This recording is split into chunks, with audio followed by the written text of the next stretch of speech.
you did was you heard the words, "You're blowing it, son." You didn't see me on camera what I said before that. I told him, "What are you, nuts? You're fighting the man's fight. You got to move. You got to speed. Pick it up. What are you doing? You're slowing down. Don't want to be slow like this guy." And then when I got out of the ring, the camera happened to hit me. And I said, "You're blowing it, son."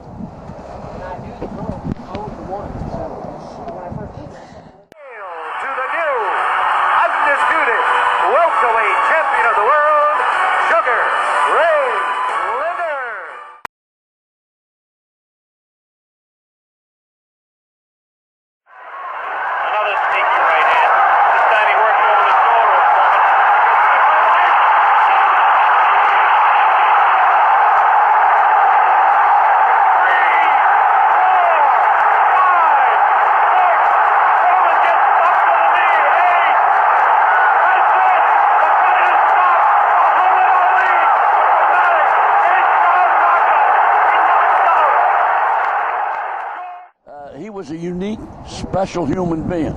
There'll never be another Muhammad Ali, and you know what? There'll never be another Ray Leonard. There'll never be another Ken Norton.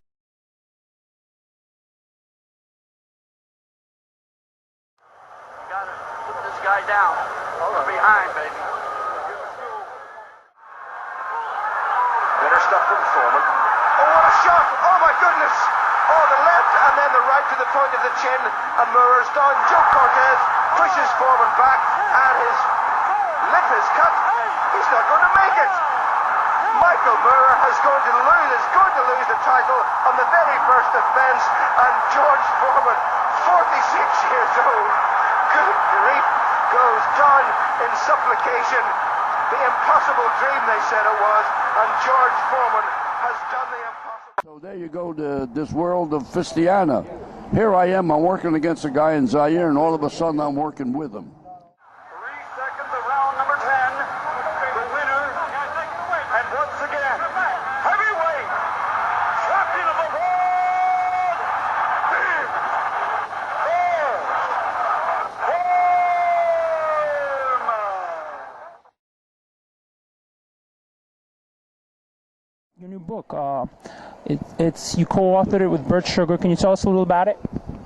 Well, you know, this, like, making the book was like easy. Me and Bert Sugar did ESPN Classics together. And when we were together, we would talk. So Bert said, "Why don't you do a book?" I said, "Well, who's going to write?" He said, "I'll do it with you." So we're dear friends, and we did it. It was easy. Because what it is strictly from 1948 till now. It was that easy. I mean, it's nothing. It's because you can talk to me about boxing, I can talk to you common sense. Any other subject, I'm in deep trouble. I was the same kind of way when I was an aircraft inspector before I got into boxing. As a kid, I came back from the military, and planes changed from prop to jet. And I didn't know as much as the mechanics knew, so I felt kind of slighted. I want to know more than they knew, because if I'm inspecting stuff, I want to be much more intelligent than the guys making it. You want to remind us what the book is called again? It's called My View from the Corner, because I've been in a lot of corners. In fact, I'm getting a big kick out of that Madison Square Garden ring. Going to be at the Hall of Fame. I'll be there, and I'm going to get in that ring again and tell people about that nice ring, because I worked there with a lot of fighters. And as a kid, I had a guy named Bill Bosio when I was a kid around New York. He fought in Madison Square Garden. That ring, let me tell you, it's not the best ring in the world, because what happened? They had brass turnbuckles, and you couldn't tighten them, and the ropes were always loose, and there was no way you could tighten them.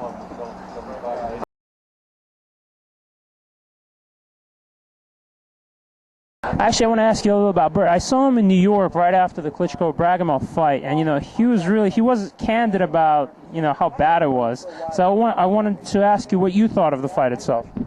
Well, you know what I couldn't understand. What he did, he was knocking the jab down. But see, he should have knocked the jab down, then do something off the jab. He could have, made that a good counter shot, whereas just knocking it down, it got to look monotonous. And he's too good a fighter just to be ordinary. He's too good a fighter. He's a world champion. And he didn't fight an ordinary guy. He fought Sultan, who, I know Sultan. I trained Sultan. He was when I used to be around Fort Lauderdale. And Sultan's a heck of a fighter. Now, maybe the two styles didn't blend. I have no reason to say why the fight was so bad, but it was a bad fight. It was not a fight worthy of a world champion. A tactical fight in some sense, you know. It was a bad fight. I mean, there's no explaining it. The fight stunk. He didn't deserve to be that kind of fight. He's too good a fighter. So these things happen, but maybe the two styles didn't mix. Who the heck knows? Maybe the guy got off the wrong side of the bed. You know, you're dealing with human beings. You never know what's happening, so you can't be a critic. But I'm telling you, it was a horrible fight. And right now, the best guys is the Klitschko, right? So he's the best, and you accept that.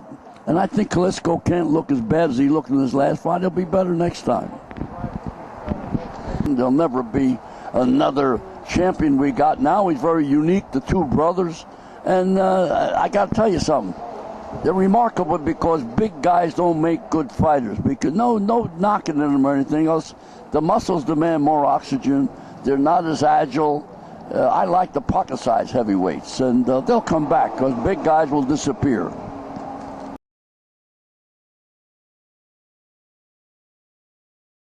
Imagine you were training a prime Ali against a young and prime up-and-comer named Mike Tyson. I want to ask you now, how would the fight go? And is there a specific way you would train for it? Which fight? If you had to fight against Mike Tyson, a young prime Ali against Tyson. Oh, please. Tyson would get slapped all over the place. Short guy, straight. My guy would have surrounded him. He would have been, hey, Foreman would have knocked out Tyson. There's a lot of guys. See, certain people beat certain people. That's boxing. And this is what happens. We discussed earlier on about that bad fight, Sultan, with the heavyweight champion. These things happen. Styles make fights. And I'll tell you, Tyson, it was to me a unique thing because he was shot early. Heavyweights go for in the later ages, but everything was empty with Tyson early on.